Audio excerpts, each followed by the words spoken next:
आइए हम अपने मनों को तैयार करेंगे। मेरे पीछे बोलेंगे सर्वशक्तिमान परमेश्वर, आज जितना वचन मैं सुनूं, ये वचन मेरे हृदय के 10 गुना फल लेकर आए। पवित्र आत्मा की वजह से प्रार्थना करता हूँ कि मैं अपने मन को तैयार करता हूँ कि आज तेरा वचन जब मेरे हृदय में जाए तो ये मुझे आजाद करे। प्रभु जी, मैं अपने मन को तैयार करता हूँ कि प्रभु तेरा वचन मेरे हृदय की उस भूमि पर गिरे जहाँ ये फल लेकर आता है, 80 गुना, 60 गुना, 100 गुना। प्रभु जी, हम तुझसे प्रार्थना करते हैं, हमें अपने वचन पर अमल करने वाला बनाना, ना कि इसे सुनकर अनसुना करने वाला। हम ये सब जन प्रार्थना मांगते हैं खुदा यीशु मसीह नाम के नाम से। सब जन उनकी बातें बोलेंगे आमीन, हालेलुया। जोर से परमेश्वर की तारीफ।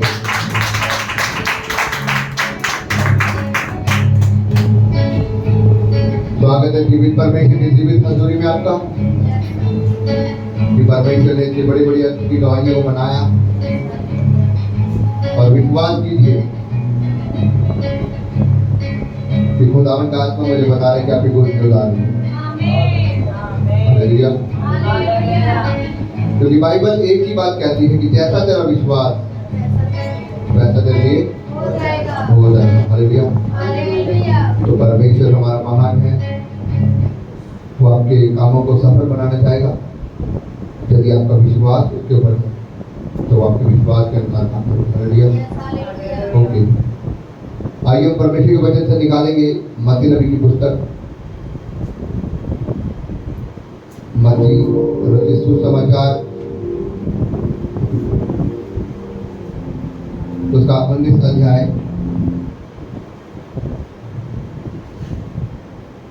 मत्ती रचित सुसमाचार उसका 19 अध्याय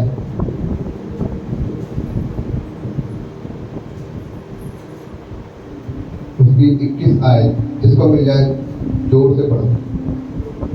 यीशु ने उससे कहा, यदि तू सिद्ध होना चाहता है तो जा, अपना माल बेचकर कंगालों को दे और तुझे स्वर्ग में धन मिलेगा, और आकर मेरे पीछे हो ले। Hallelujah, hallelujah. पर यीशु मसीह का वचन यहाँ पर एक मेन पॉइंट को बोल रहा है और वो है सिद्ध होना। हालेलुया। यहाँ पर एक धनवान व्यक्ति की बात हो रही है और एक धनवान व्यक्ति है और वो यीशु मसीह से आकर कहता है कि प्रभु जी, हे गुरु, मैं कौन सा भला काम करूं कि मैं क्या करूं, अनंत जीवन पाऊं।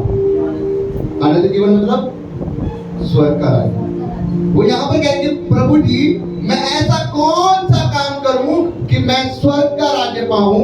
मुझे बता कि मैं ऐसा कौन सा काम कर सकता हूं। लेकिन बाइबल बताती है कि वो व्यक्ति कौन है, एक धनवान व्यक्ति, बहुत अमीर। और परमेश्वर यहाँ पर उसे एक बात कहता है, तू मुझसे इसके बारे में क्यों पूछता है। तू जाकर परमेश्वर के वचनों को फॉलो कर। परमेश्वर के वचनों को फॉलो करने का मतलब वो कह रहा है कि तू जाकर व्यवस्था की सारी आज्ञाओं को, उन सारी शिक्षाओं को अपने जीवन में लेकर आ जो परमेश्वर के वचन में लिखी हुई है। उसने कहा, प्रभु जी क्या है वो शिक्षाएं।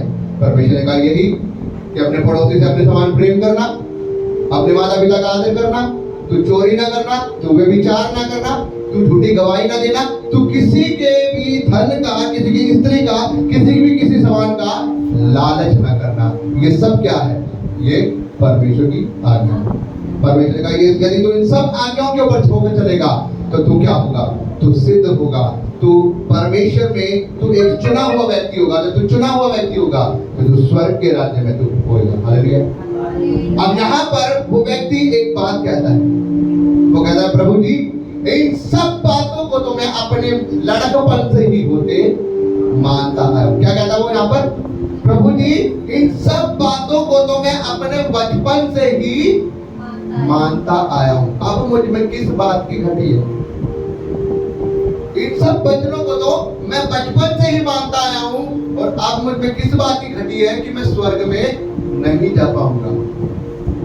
जब प्रभु यीशु मसीह उसकी ओर देखता है तो प्रभु उसके मन को ऊपर से लेकर नीचे तक जांचता है, क्योंकि परमेश्वर तो परमेश्वर है, वो सबके मनों की जांचता है।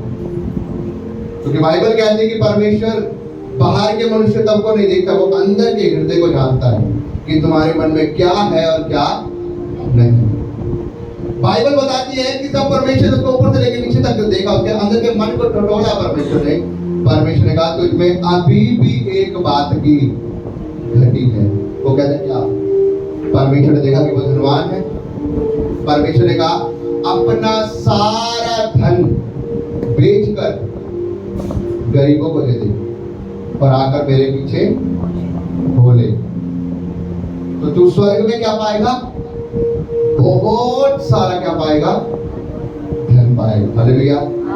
ये बात परमेश्वर ने उसे कहा। क्या कहा परमेश्वर ने? मैं एक बार आपके मुंह से सुनना चाहूंगा। क्या कहा परमेश्वर ने उसे? अपना सारा धन किनको दे दे? कंगालों को, गरीबों को दे दे, तो स्वर्ग में तू क्या पाएगा? बहुत सारा धन पाएगा। अब जब ये बात प्रभु यीशु मसीह ने उस व्यक्ति के मन को जांचते हुए कहा, क्योंकि परमेश्वर ने उसको अंदर से ऊपर से लेकर नीचे तक जांचा और परमेश्वर को पता लगा कि इसका जो सारा मन है वो इसकी दौलत की ओर लगा हुआ है। इसलिए परमेश्वर उसकी मेन नस को पकड़ा, क्योंकि परमेश्वर हमेशा मेन नस को पकड़ता है, जो कमजोरी होती है उसको पकड़ता। अगर आपको याद हो, जब चेले झील के बीच में, तूफान के बीच में डगमगाने लगी थी उनकी नाव और वो डूबने लगे थे, वो कहते हैं गुरु जी हमें बचाओ, हम नाश हुए जा रहे हैं। प्रभु ने क्या कहा? उठ के थम जा। क्या बोला आंधी और तूफान को? थम जा। और वो उसी समय थम गए। हालेलुया। प्रभु यीशु मसीह ने एक ही बारी डाला और वो थम गई, उसने जड़ पर वार किया।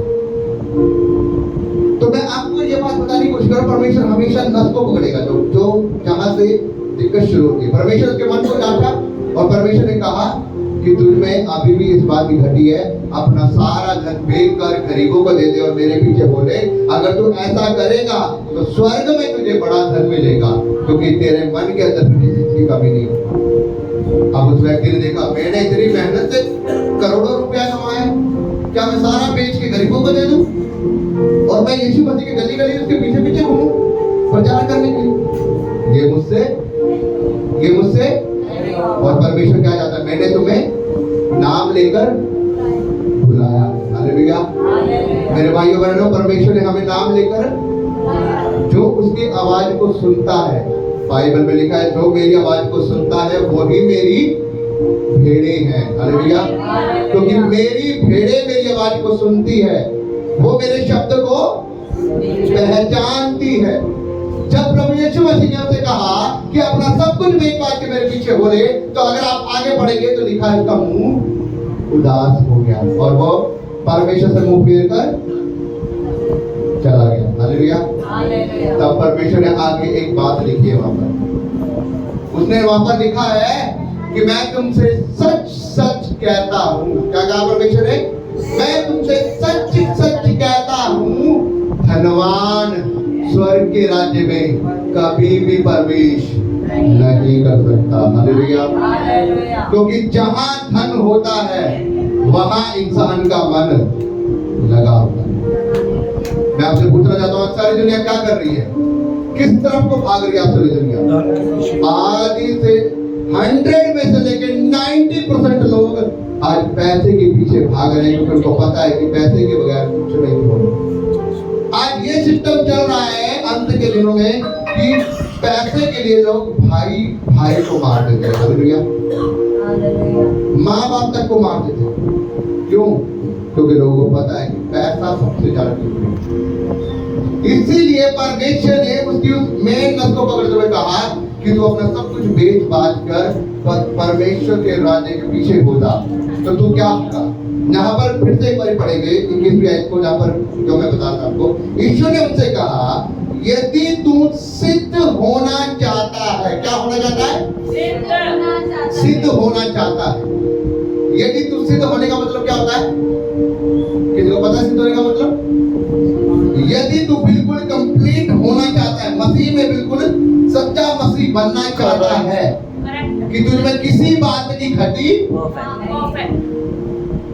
Perfect. तू कंप्लीट होगा ना, कंप्लीट बिल्कुल। Perfect. यदि तू सिद्ध होना चाहता है तो तू क्या कर, Perfection. तू अपना सब कुछ बेच बाच के गंगा। तो अब हमें क्या सीखना है, हमें क्या बनना है, हर एक इंसान को सिद्ध बनने की बात कर रहा था। अब आपको इस बात को समझना पड़ेगा, वचन ये मैंने आपको पूरा इसलिए सुना है, आयत मैंने एक ही आपको आज सिखानी है, 21वीं आयत सिद्ध होने के बारे में। बाइबल यहाँ पर कह रही है यदि आप सिद्ध बनोगे तो आप परमेश्वर के राज्य में प्रवेश कर सकते हो, क्योंकि जो व्यक्ति सिद्ध नहीं है वो परमेश्वर के योग्य नहीं। हालेलुया। क्योंकि मैं जानता हूं कि कभी घटी सबके अंदर है, एकदम से कोई सिद्ध नहीं हो सकता, लेकिन परमेश्वर का वचन कहता है तू मुझसे मांग मैं तुझे दूंगा। Hallelujah, hallelujah. अगर आप पढ़े उत्पत्ति की किताब उसका 17 अध्याय उसकी पहली आयत, एक बार जल्दी से निकाल देंगे, उत्पत्ति की किताब उसका 17 अध्याय की पहली आयत, तो परमेश्वर ने अब्राहम जो खुदावन का मेन धर्मीजन है उससे भी प्रभु यीशु मसीह क्या बात कह रहा है, सुनेंगे। जब अब्राहम 99 वर्ष का हो गया तब यहोवा ने उसको दर्शन देकर कहा, मैं सर्वशक्तिमान ईश्वर हूँ, मेरी उपस्थिति में चल और सिद्ध होता जा। यह क्या कह रहा है परमेश्वर, जो सर्वशक्तिमान परमेश्वर है वो कह रहा है मैं सर्वशक्तिमान परमेश्वर हूँ, मेरी इसमें चले उपस्थिति में होकर चलो, क्या होता जा, सिद्ध होता जा। सिद्ध होता जा। इसका मतलब ये है कि जब तक आप सिद्ध नहीं होगे आप परमेश्वर के लायक नहीं हो। इसीलिए जो परमेश्वर का जो मेन धर्मीजन है, जिसको परमेश्वर ने आशीष दी, ब्लेस किया, और उसके बाद हम सभी उसके पुत्र पुत्री हैं। हम लोग किसके वंश के हैं, अब्राहम के वंश के। अब परमेश्वर ने अब्राहम को आशीष दी, अब परमेश्वर यहाँ पर कह रहा है कि तू मेरी उपस्थिति में, उपस्थिति मतलब मेरी आज्ञाओं में होकर चलता जा। तू दुख में हो, तकलीफ में हो, परेशानी में हो, लेकिन मुझ में होकर चलता जा। जब तू मुझ में होकर चलेगा तो तू क्या होगा, सिद्ध हो जाएगा। हालेलुया। अब इसका मतलब ये है आपके जीवनों में दिक्कत आए, परेशानी आए, बीमारी आए, कुछ भी आए, आपको परमेश्वर के साथ बना रहना है। अगर आप डोल गए तो आप सिद्ध नहीं है। Hallelujah, hallelujah. कितने लोग बात को समझ पा रहे हैं? हो सकता है आपके जीवन में बीमारी आएगी, हो सकता है आपके जीवन में कर्जा आएगा, हो सकता है आपके जीवन में हाली बीमारी, कुछ भी ऐसी चीज आएगी जो आपको बिल्कुल तोड़ के रख देगी, मरोड़ के रख देगी, और आपको आशा लगेगा कि मैं परमेश्वर में चल रहा हूँ, कोई फायदा नहीं हो रहा, मुझे परमेश्वर को छोड़कर और किसी के पास जाना चाहिए, और किसी बाबा के पास जाना चाहिए, और कहीं जाना चाहिए, यहाँ तो मेरा उद्धार नहीं हो पा रहा है। लेकिन आपको इस बात को समझना पड़ेगा, ये आपकी परीक्षा है, और यदि आप उसकी उस अनुग्रह में होकर चलते रहे, उसकी उस शिक्षाओं में चलते रहे, तो आगे आने वाले समय में आप सिद्ध होने वाले हैं। Hallelujah, hallelujah. जब एंड टाइम आएगा, जब आपका सिद्ध होने का, तभी शैतान आपको भरमा के आपको गिरा देगा। लेकिन आपको समझना है कि ये शैतान का प्लान है कि वो मुझे गिराना चाहता है, मुझे गिरना नहीं है, मुझे खड़े होकर चलते रहना है मसीह में, क्योंकि मैं जानता हूँ कि मैं सिद्ध होने वाला हूँ। Hallelujah, hallelujah. मेरे भाइयों बहनों,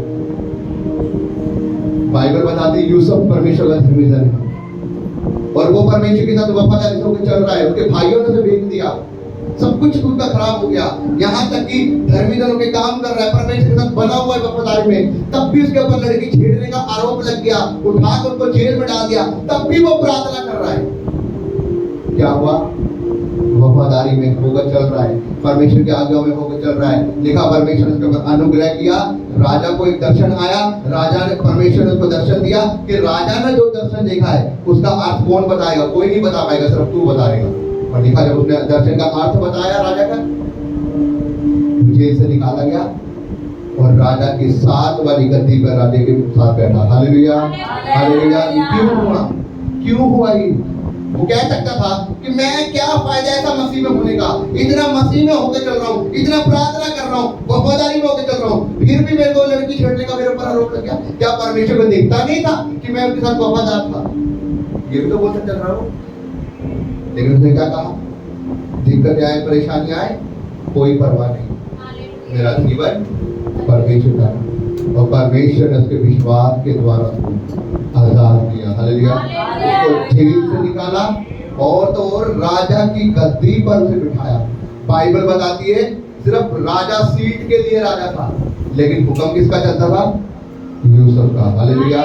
राजा ने अपने उंगली की अंगूठी उतार कर उसको पहना दी और उसे कहा कि मैं सिर्फ गद्दी के लिए राजा हूँ, लेकिन हुक्म तेरा चलेगा। हालेलुया। तो मेरे भाइयों बहनों, मैं यहाँ पर आपको कुछ समझाने की कोशिश कर रहा हूँ। एक वचन और पढ़ेंगे हम, दूसरा पत्रस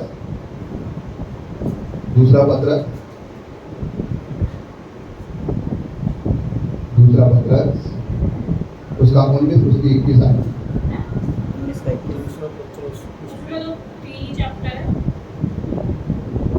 दूसरा पत्रस तो पहला, हाँ पहला का 10, पहला पत्र दूसरा पत्रस उसका पहला और 10 आए। इस कारण हे भाइयों, अपने बुलाए जाने और चुन लिए जाने को सिद्ध करने का भली भांति यत्न करते जाओ। इस कारण हे भाइयों, अपने बुलाए जाने का, ध्यान से सुनेगा, इस कारण हे भाइयों, अपने बुलाए जाने का और चुन लिए जाने को, ध्यान से सुनिएगा, बुलाए जाने का और चुन लिए जाने का, मतलब कि परमेश्वर ने आपको बुलाया भी है और आपको चुना भी है। इतनी बात समझ में आ गई आपको? आपको परमेश्वर ने बुलाया भी है और आपको चुना भी है। यह सारे पढ़ेंगे। सिद्ध करने का भली भांति यत्न करते जाओ। सिद्ध करने का भली भांति यत्न करते जाओ, मतलब आपको यत्न करते रहना है। हो सकता है आपसे दिक्कतें कुछ हो गई, हो सकता है आपसे कोई पाप हो गया, लेकिन बाइबल में लिखा है धर्मी जन अगर 7 बार भी गिरे तो उसको खड़ा करने वाला कौन है? उसका परमेश्वर होगा। लेकिन लिखा है अगर दुष्ट एक बार ही गिरेगा तो वो एक बार गिर के ही सत्यानाश हो जाएगा, चकनाचूर हो जाएगा। लेकिन उसका धर्मी जन कभी नहीं गिर पाएगा, वो बार बार गिरेगा, वो फिर खड़ा होगा, फिर चलने की कोशिश करेगा, और वो फिर गिरेगा, वो फिर खड़ा होगा, वो फिर चलने की कोशिश करेगा, और एक दिन ऐसे करते करते वो पार लग जाएगा। हालेलुया। आपने देखा होगा कई भाई संघर्ष किसी लोगों की जिंदगी में होता है, वो क्या करते हैं? वो गिरते हैं, फिर उठते हैं, फिर चलते हैं, है ना। अगर आपने कछुए और खरगोश की दौड़ को भी देखा होगा तो खरगोश तो बड़ी तेजी से भागता है ना, लेकिन खरगोश क्या करता है? कछुआ क्या करता है? धीरे धीरे संघर्ष में लगा रहता है ना, धीरे धीरे चलता रहता है। और एक टाइम आता है खरगोश को लगता है मैं तो जीत ही चुका हूँ, खा पी के अपने आराम से मौज मारता है ना, नींद आ जाती है, लेकिन वो क्या करता है? वो लगा रहता है। उसी प्रकार से आपको लगे रहना है, दिक्कत आए, परेशानियां आए, आपको सिद्ध होने के लिए लगे रहना है। एक दिन आपका परमेश्वर आपको 100% सिद्ध करेगा। हालेलुया। जिस दिन आप सिद्ध हो चुके, जिस दिन आप सिद्ध हो जाओगे, उस दिन परमेश्वर आपसे बात करना शुरू कर देगा। Hallelujah, hallelujah. यस, परमेश्वर का एक वचन और पढ़ेंगे, याकूब की पुस्तक,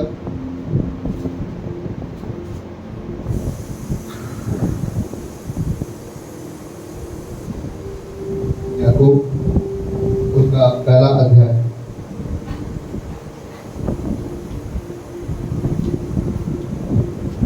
उसकी दूसरी आयत से है।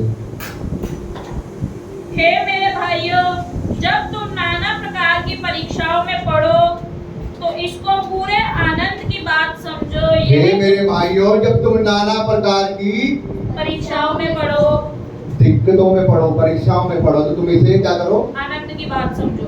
इसको अपने खुशी की बात समझो। ये नहीं कि अब मेरे जीवन में दिक्कतें आ रही तो मैं रोऊं पीटूं। लिखा है जब तुम नाना प्रकार की तुम्हारे पर मुसीबतें आए ना, परेशानियां आए, तो तुम उसे आनंद की बात समझो कि हमारे परमेश्वर ने भी दिक्कतों को सहा था, परेशानियों को सहा था। हमें भी क्या करना है? उन परेशानियों को सहते हुए अपने जीवन में पार होना। यह जानकर कि तुम्हारे विश्वास के परखे जाने से धीरज उत्पन्न होता है। ये समझकर, ये जानकर कि तुम्हारे विश्वास से क्या उत्पन्न होता है? परखे जाने से धीरज उत्पन्न होता है। परखे जाने से मतलब कि तुम्हारा विश्वास अब क्या हो रहा है? परखा जा रहा है। जब तुम्हारे ऊपर दिक्कतें आ रही है, परेशानी आ रही है, क्या हो रहा है? तुम्हारा विश्वास परखा जा रहा है कि तुम विश्वास में हो कि नहीं हो। अब तुम्हारा विश्वास परखा जा रहा है, और तुम्हारे विश्वास के परखे जाने से क्या होता है? धीरज उत्पन्न। धीरज होता है। जिस व्यक्ति के अंदर धीरज होगा ना, कोई नहीं, दिक्कत आ रही है ना, कोई नहीं, मैं अपने विश्वास में परमेश्वर में, जब आप धीरज धर के बैठो, लिखा है तुम्हारे धीरज उत्पन्न होता है, और धीरज पर अपना क्या कर रहा है? धीरज को अपना पूरा पूरा काम करने दो, क्योंकि तुम क्या होगे, क्या हो जाओगे, पूरे सिद्ध हो जाओ, पूरे, एक बार दोबारा, पूरे सिद्ध हो जाओ, धीरज को अपना पूरा पूरा काम करने दो ताकि तुम पूरे क्या हो जाओगे, सिद्ध हो जाओ, सिद्ध हो जाओ। और तुम में किसी बात की घटी और तुम में किसी बात की, ना रहे। इसका मतलब ये है कि तुम में आ रहे हो, पर जब दिक्कतें आ रही है, परेशानी आ रही है, तुम विश्वास में बने हो ना, तो तुम्हारे ऊपर धीरज रखा हुआ तुमने कि कोई नहीं, दिक्कतें हैं कोई नहीं, हम परमेश्वर में बने हुए हैं। ऐ शैतान तुम्हारा क्या कर लेगा, मैं धीरज रख के बैठ के मेरा परमेश्वर आजाद करेगा, मुझे विश्वास है। ऐ बीमारी तो मेरी क्या कर लेगी, तू बड़ी नहीं, तुझसे कहीं ज्यादा बड़ा मेरा परमेश्वर है। मैं धीरज धर के बैठ के मेरा परमेश्वर मुझे चंगा करेगा। देखा है, जब आपका धीरज है, आपका विश्वास बढ़ रहा है, और जब आपका विश्वास बढ़ रहा है, एक दिन वो धीरज आपके विश्वास को बड़ा करेगा और आप सिद्ध हो जाओगे। और जिस दिन आप सिद्ध हो गए, वो दिन ये शैतान के मुंह पर यीशु के नाम से जूता लगेगा, उस बीमारी के ऊपर यीशु के नाम से जूता लगेगा, और वो आपको छोड़ेगी और जाएगी यीशु मसीह के नाम से। Hallelujah, hallelujah. क्या होगा आपके साथ में, कितने टाइम आप दिक्कत में रहे हो, विश्वास में बने रहे हो ना, धीरज बने रहे, अब क्या हुआ, सिद्ध हो गए हो। अब परमेश्वर को पता, अब आप सिद्ध हो गए हो, शैतान आपके आस पास में घूमेगा। हालेलुया। क्यों? क्योंकि हम विश्वास में सिद्ध हो चुके हैं। तो मेरे भाइयों बहनों, आपको मैं ये बात समझाने की कोशिश कर रहा हूँ, जब आप धीरज में बने रहोगे, जब आप विश्वास में बने रहोगे, आप सिद्ध होगे। लेकिन आपको सिद्ध होने के लिए क्या करना है, उसकी शिक्षाओं को अपने जीवन में रखना है। वहां पर वो एक व्यक्ति पूछ रहा है, गुरुजी मैं अनंत जीवन पाने के लिए क्या कर सकता हूँ, मुझ में किस बात की घटी है। परमेश्वर कह रहा है, तुम मुझसे ये बात क्यों पूछता है, तुम परमेश्वर के वचनों को फॉलो करना, विचार न करना, चोरी न करना, चुगली न करना, मूर्ति पूजा न करना, तो इन सभी चीजों को अपने जीवन में लागू कर। तो कह रहा प्रभु ये बात तो मैं बचपन से ही मानता है। परमेश्वर कह रहा अच्छा, तो अपने आपको कहता है कि मैं पूरा तैयार हूँ स्वर्ग में जाने के लिए। बेटा अभी भी तेरे में एक बात ही घटी, अपना धन बेच पूछ के दे दे गरीबों को और मेरे पीछे हो गए। ओ प्रभु जी, मैं धन के पीछे तो मैं ज्यादा भागता हूँ, धन के लिए तो मुझे पूरे दिन रात नींद नहीं आती। तो प्रभु कह रहे तेरा परमेश्वर ही तेरा धन है, तो फिर तो मेरे पीछे क्या कर रहा है, तो सीधा नरक में जाएगा। Hallelujah, hallelujah. कितने लोग मेरी बात समझ रहे हैं? वो कह रहा है कि प्रभु मैं बचपन से मैं सारी आज्ञाओं को मानता आया हूँ। तो परमेश्वर कह रहा है जब तू बचपन से सारी आज्ञाओं को मानता है, तो तुझ में अभी भी एक बात ही घटी है, अपना धन बेच बाच के गरीबों को परमेश्वर पर विश्वास कर। अगर तो परमेश्वर पर विश्वास करता है तो क्यों घबरा रहे हो, बेच कर दे दे। परमेश्वर पर विश्वास करता है ना, परमेश्वर तेरी सारी कमी घटी को पूरा करेगा, तुझे भूखा तो नहीं रहने देगा। प्रभु मैं नहीं बेच सकता, बड़ी मेहनत से कमाए, धन नहीं होगा तो मेरे पास, फिर तो मेरी शान शौकत चली जाएगी। भाई साहब अगर तेरा धन तेरे साथ रहेगा तो फिर मैं तेरे पास में रहूँ, क्योंकि बाइबल में लिखा है जहाँ इंसान का धन है वहाँ उसका। अब आपका धन है अगर परमेश्वर का वचन, तो आपका मन कहाँ रहेगा, लेकिन अगर आपका धन ही आपका सारा मन ही आपके धन में, धन मिल जाए, अमीर हो जाओ, ये हो जाओ, वो हो जाओ, बड़ी नहीं रह शो, आज गाड़ी मिल जाए, कल बंगला मिल जाए, फिर गाड़ी मिल जाए, फिर और कोई बड़ी गाड़ी मिल जाए, फिर हवाई जहाज मिल जाए, बढ़ती रहती है अभिलाषाएं।